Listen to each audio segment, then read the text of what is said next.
tem deixado a torcida razoavelmente satisfeita. Em campo também o desempenho tem sido bom em campo. Mas o que me deixa curiosa é como você consegue, Pássaro, nas negociações, fechar contratos com jogadores que têm uma carreira já encaminhada, não são promessas consolidadas de certa forma, com contratos válidos por 1 ano, com salários muito baixos, pelo que a gente sabe, corrija aí se não for baixo, em relação ao mercado, com metas de produtividade. Esse combo não assusta atleta, não? Como é que você tem conseguido convencer tantos atletas a jogar no Vasco dessa forma? Gabi, obrigado pelo convite de novo. Eu acho que tudo passa pelo tamanho do Vasco, pela grandeza do Vasco e pelo que realmente é o Vasco, né? O Vasco, ele vive um momento financeiramente, né? E neste ano, esportivamente, muito ruim com a Série B. Mas a gente não pode nunca, eu como diretor executivo de futebol aqui, eu não posso deixar nunca de usar a principal carta na manga que eu tenho, que é falar pelo Vasco, que é convidar qualquer profissional que um dia sonhou em ser jogador de futebol e hoje a vestir uma camisa tão histórica, tão emblemática e tão importante para qualquer um. E eu acho que, além disso, tem a questão da credibilidade que a gente vem buscando aqui, Gabi. Comandado todos nós aqui pelo presidente Salgado, pelo CEO Luiz Melo, a gente tem mostrado aos jogadores, os jogadores que falam, os funcionários que falam, os profissionais do futebol se falam, a gente tem mostrado que é um convite para uma mudança de um gigante, um convite para trazer a credibilidade, a confiança e o trabalho que talvez, não é que tivesse em falta, mas talvez tivesse distorcido aqui nos tempos recentes. Então tem sido fácil convencer, que a grandeza do Vasco todos conhecem. O resto, os detalhes, a assinatura, até quando vai, quanto que eu vou ganhar, que meta é essa, tudo isso daí é mole, pelo que eu entendi. A gente, quando dá certo, a gente acaba anunciando os jogadores. Os jogadores que estão errados, a gente esconde, Gabi.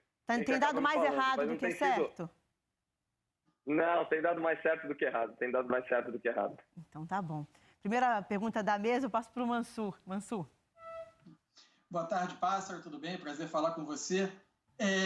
Uma das grandes questões de um time grande quando ele cai para a Série B é que muitas vezes ele precisa operar, não vamos dizer, numa prateleira de jogadores de mercado que até o clube, como cultura interna, ele não está habituado a buscar, né? Você precisa buscar muitas vezes um outro perfil de jogador. E se a gente observar aqui no Rio, Vasco e Botafogo, que foram 2 times que caíram para a Série B na mesma temporada, você tem perfis de contratação muito diferentes, né? O Botafogo apostou mais em jogadores que vêm se projetando agora, que tem até um hábito de disputa de série, uma trajetória de disputa de Série B, que estão se projetando no mercado.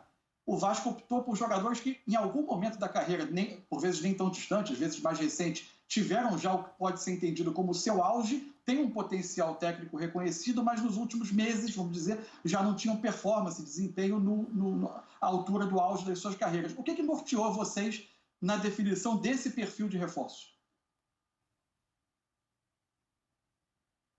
Mansur, boa tarde novamente, prazer falar contigo. De verdade, o que a gente tem apostado aqui é encontrar perfil de jogador que combine com o que a gente precisa nesse momento. O que o Vasco precisa nesse momento? Se reorganizar, se reerguer e voltar a ter a credibilidade da comunidade do futebol, seja ela a regional, a estadual, a nacional, a internacional. E quando a gente convida jogadores, né, quando a gente vai atrás de perfil de jogadores, como, por exemplo, do Zeca, que foi um campeão olímpico, um jogador aí que foi falado em grandes mercados europeus no seu momento no Santos, e apresenta o projeto para ele, eu tenho certeza que o que ele vê do outro lado é exatamente o projeto que casa para ele. Talvez estes jogadores que ao longo do tempo recente, como você disse, não tenham conseguido continuar naquele rendimento esperado, talvez tenha sido um desalinhamento de expectativa e de projetos. Às vezes o clube, ou o momento, ou a torcida que estavam, exigia mais do que ele naquele momento poderia entregar.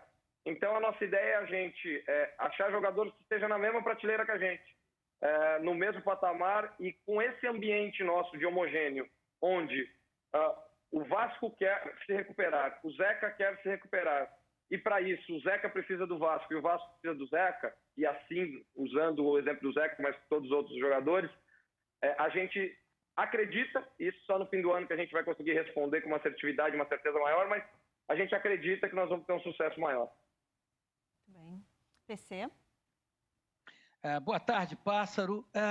Você vem de uma nova geração de executivos do futebol brasileiro e certamente uma geração que não vai se deixar contaminar por hábitos antigos, penso eu, de outros executivos do futebol brasileiro mais rodados. Seu último trabalho, o técnico Fernando Diniz, ficou mais de um ano no cargo. E agora você está num clube que na última temporada teve 4 treinadores. Começou com o Abel, passou pelo Ramon, depois teve o Ricardo Sapinto e terminou com o Vanderlei. Os clubes de futebol, o humor está muito ligado a resultados. Como esse Vasco, que começa a temporada pandêmica, segunda temporada pandêmica do futebol, dando sinais de animação para o seu torcedor, como você vai blindar no momento de turbulência? Que de repente surge aquele dirigente de modos antigos que diz: temos que mandar o técnico embora, manda esse jogador. Como fazer, você que é um executivo da nova geração, como fazer para blindar esse momento e dizer: não, peraí, agora não. Como fazer isso? PC, obrigado pela pergunta. Na verdade, você está coberto de razão, né? Eu costumo falar aqui nas minhas coletivas e internamente aqui para o nosso grupo de trabalho que nós vamos passar por momentos turbulentos. Não existe nenhum cenário, nem no Vasco, eu imagino que nenhum outro time brasileiro ou mundial, onde você consiga passar uma temporada que você não tenha uma pequena turbulência que seja. Então nós vamos passar e nós vamos estar preparados para isso.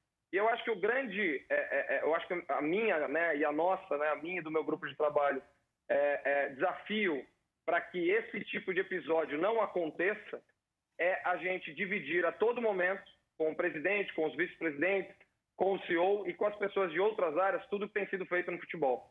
Para que quando vem essa turbulência não vire uma grande onda de achismos. E eu acho que isso está errado, deveria ter jogado com esse. Que todas as pessoas dentro do clube, nesse mesmo projeto, entendam por que está jogando o jogador A e não B. Por que deu 2 dias de folga e não 1. Então, acho que quanto mais na mesma página todos nós do clube estivermos, menor vai ser essa turbulência. Lembrando sempre que eu sempre costumo dizer isso, eu passei isso com o Diniz do São Paulo. A gente acompanha o dia a dia, a gente está aqui em todos os trabalhos, todos os dias, todas as reuniões, todas as preleções, todas as viagens, e a gente está entendendo a temperatura do vestiário, o sentimento do jogador, o nosso sentimento e o que está sendo proposto e o que está sendo realizado. Lógico que a partir do momento onde há um descasamento gigante entre o dia a dia e o resultado, a gente tem que intervir. Mas enquanto há uma evolução, por menor que ela seja, um ambiente de estabilidade, onde a gente vê uma possibilidade de crescer, nós vamos fazer de tudo sempre para segurar. Porque quando há uma necessidade, e eu, enfim, na minha carreira já troquei diversos treinadores, quando há uma necessidade de troca de treinador, e você identifica isso e também não o faz, você também está agindo. Não está agindo pela troca, mas está agindo pela manutenção, e isso acaba causando também consequências no planejamento. Então, acho que o grande equilíbrio é isso, deixar todo mundo na mesma página, todo mundo imbuído e entendido do projeto, mas quando necessário, e se necessário for, a gente mexer para o bem do projeto que o Vasco traçou, nós vamos fazer, mas esperamos não fazer, estamos muito contentes com o Marcelo Cabo. Ok. Roger? Fala, Pássaro, beleza? Deixa eu ver se tá ligado aqui. Eu estava achando que eu já estava mutado de novo.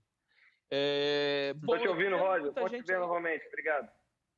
Beleza. Estou vendo aí todo mundo bastante satisfeito com esse início de temporada do Vasco, falando bem das contratações e tal. Mas se a gente for analisar friamente, o Vasco passou 2 fases na Copa do Brasil, contra a Caldense e contra a Tombense. Contra a Caldense até sofreu um pouquinho mais. Contra a Tombense no finalzinho também a Tombense diminuiu e o Vasco passou um sufoquinho no final.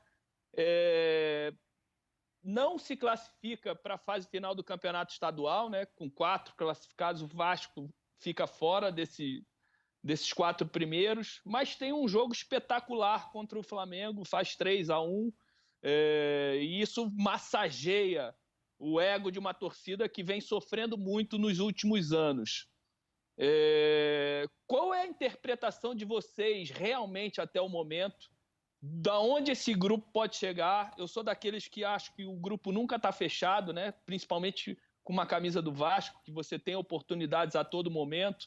Mas hoje, o pensamento de vocês em relação ao grupo, o que ele pode entregar? É um grupo já confiável?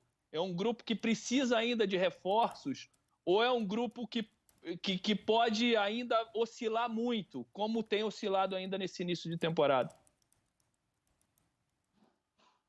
Roger, na verdade a gente entende que nós estamos no estágio inicial de trabalho, né? Se a gente pensar que nós estamos trabalhando há praticamente 45 dias, não tem como ser um estágio intermediário ou avançado. O que sim a gente sente é que passar de fase na Copa do Brasil, ainda que tenha sido ali num aperto, como você disse, principalmente no primeiro jogo, ali no sufoco no final do jogo, e também a vitória num clássico contra o Flamengo, que não acontecia há bastante tempo, ele acelera o nosso processo, né? Então, essas oportunidades que a gente tem de acelerar o nosso processo para que a gente deixe o time cada vez mais confiável e cada vez mais pronto, a gente tem que utilizar e a gente tem utilizado. A eliminação no Campeonato Estadual nunca foi desejada, mas sempre foi aventada.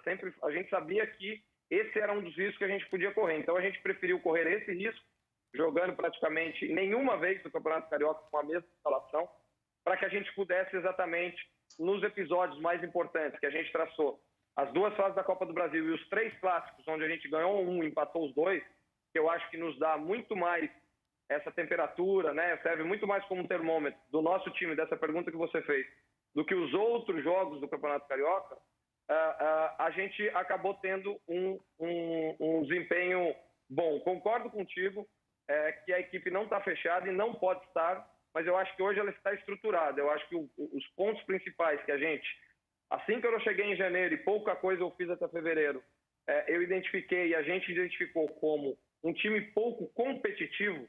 Eu acho que hoje o Vasco ele já tem uma cara, conceitos e performance de time competitivo. Se essa competitividade vai nos levar muito longe ou nem tanto, é o que nós vamos continuar analisando, e se a performance não for a desejada ou a necessária, nós vamos sempre ou trazer peças ou mudar de trabalho. Mas eu acho que a grande chave que a gente conseguiu virar em tão pouco tempo, nós tivemos 8 dias de descanso entre o fim de uma temporada e outra, porque nós jogamos 2 jogos sub-20, caso contrário, nem esses 8 jogos a gente teria, foi dar a esse time, dar ao Vasco uma competitividade que hoje é necessária para a disputa de qualquer competição, seja o Campeonato Carioca ou seja um Campeonato Brasileiro, Série A, Série B. A gente precisa saber competir. E o Vasco, se a gente pegar os últimos anos lutando sempre para não cair, Roger, era um sintoma claro e evidente de que o Vasco não estava sabendo jogar a competição, não estava sabendo competir. Então, o nosso esforço aqui vai ser para que a gente continue aumentando essa competitividade e a gente saiba, como o Vasco sempre soube, competir e jogar as competições que a gente vai ter pela frente. Muito bem. Pássaro, na coletiva de apresentação da temporada, um pouco antes ainda da notícia do rebaixamento, da concretização do rebaixamento, eu estava lá e eu lembro que vocês falaram muito sobre mudanças na base. Me chamou a atenção como que isso foi um dos pontos principais ali da reestruturação do futebol. E uma frase me chamou a atenção, que era: a gente tem que tomar cuidado para não hipotecar o nosso futuro. Na mesma hora eu pensei o seguinte: o Vasco já hipotecou o presente. Foi até uma pergunta que eu fiz para vocês, né?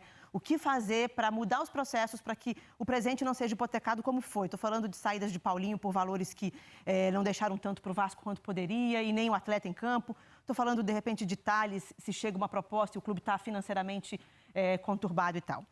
Que mudanças desde então vocês já fizeram, já que esse é um pilar dito como um pilar da gestão? Mudanças na base, que procedimentos podem ser alterados e para que o Vasco, e não pessoas que sempre ajudaram o clube, sejam os verdadeiros credores dessa base?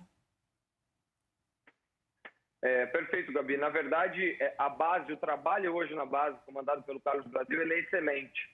E eu já conheci o trabalho do Carlos Brasil e da base do Vasco de fora, quando eu estava no São Paulo ou em outros clubes, mas aqui chegando e vendo todas as dificuldades que a base do Vasco hoje enfrenta, é um trabalho ainda melhor. Eu ainda acredito como ainda melhor e por isso dou os parabéns para o Brasil e para toda a equipe. Mas eu acho que o que a gente precisava mudar e vem mudando é o planejamento e a estrutura, principalmente contratual, dos jogadores que chegam ou que fazem contrato na base e assim por diante. Vou te dar um exemplo. Antes aqui, se a gente afirmar o primeiro contrato com o Thales, quando o Thales tinha lá seus 16 anos, a gente tinha um único contrato, que é um formulário padrão da CBF, onde ali a gente botava tudo. Talvez na negociação do Thales, o clube que nós estamos fazendo isso a partir dos contratos de 2021.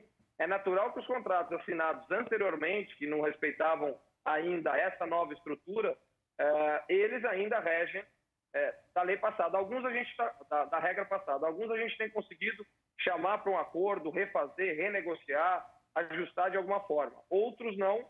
Então, nós vamos mudar, nós vamos mexer nessa forma de trabalhar, principalmente os negócios da base, nem tanto a parte esportiva da base, que a gente está muito satisfeito. Mas isso vai levar um tempo e eu acho que as pessoas vão começar a ver alguns negócios sendo feitos de uma forma nova e outros negócios ainda submetidos àqueles contratos e regras que existiam até então. Muito bem. O PC ainda tem uma pergunta? Sim, Pássaro, como eu falei anteriormente, o mundo está indo para a sua segunda temporada, seu segundo ano pandêmico, e isso, evidentemente, tem reflexos na economia. Hoje em dia, olhando para o mercado, é melhor contratar jogadores que atuam no Brasil ou sair pelo continente? Aí eu estou falando do ponto de vista econômico, combinar a economia com técnica, porque às vezes eu tenho a impressão que no Brasil, especialmente no futebol, em algumas cabeças, agem como se não houvesse uma pandemia, ou então que a pandemia não impactasse economicamente na vida dos clubes, ela impacta em tudo. Então eu queria saber de você, como um conhecedor e ativo nesse mercado, por executivo que se hoje é mais negócio procurar jogadores no mercado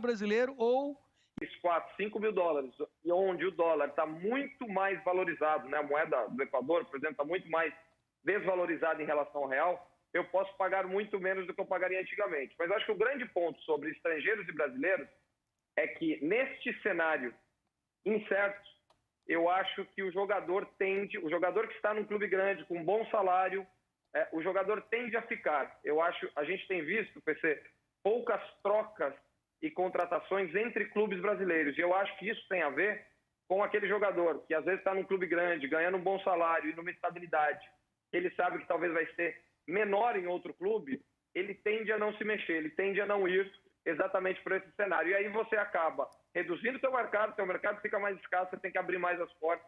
E aí é natural que o primeiro mercado para os clubes brasileiros seja o mercado sul-americano. Lembrando sempre que jogadores sul-americanos você só vê quando chega, diferentemente de brasileiros que você pode tirar referências, um treinador que já trabalhou, um fisioterapeuta, um fisiologista, um parceiro de clube, e quando você traz esses jogadores de fora, aí você vai experimentar tudo aquilo que os nossos brasileiros às vezes sofrem na Europa. Ele vai se acostumar com o clima, com a comida, com o povo, com a pressão e com tudo isso. Então, eu acho que é exatamente por esse cenário. E aí você acaba reduzindo o seu mercado fica mais escasso, você tem que abrir mais as portas, e aí é natural que o primeiro mercado para os clubes brasileiros seja o mercado sul-americano.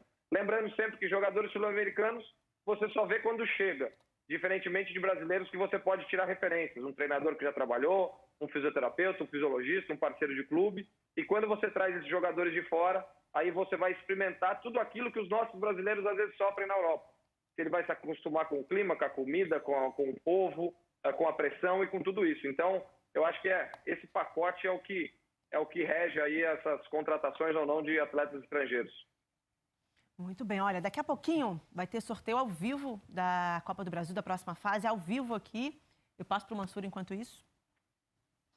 Pássaro, uma curiosidade que eu tenho. Essa é a segunda temporada no futebol brasileiro em que o time grande cai sem uma manutenção de cotas de TV, e isso cria um impacto gigantesco em termos de orçamento, de receitas para a temporada. Se, por um lado, isso equilibra, entre aspas, mais a disputa da Série B, ou seja, os grandes caem mais próximos da realidade dos seus demais oponentes na segunda divisão nacional, isso cria também uma diferença de perspectiva futura para um planejamento de longo prazo de um clube como o Vasco, por exemplo, é enorme, porque você tem muito menos noção de em que terreno você vai pisar na temporada que vem. Diante disso, se você me corrige se eu estiver errado, todas as contratações do Vasco até agora foram para esta temporada. Você contratou jogadores até dezembro, até o fim dessa temporada. Você tem outras situações, por exemplo, como o Cano, que é uma renovação de contrato que você vai precisar fazer ao longo desse ano, talvez sem saber o que você pode oferecer para ele, porque você não sabe qual a realidade do Vasco para o ano que vem. O quanto hoje essa essa diferença de receitas no futebol brasileiro entre Série A e Série B, elas fazem com que o ano de queda seja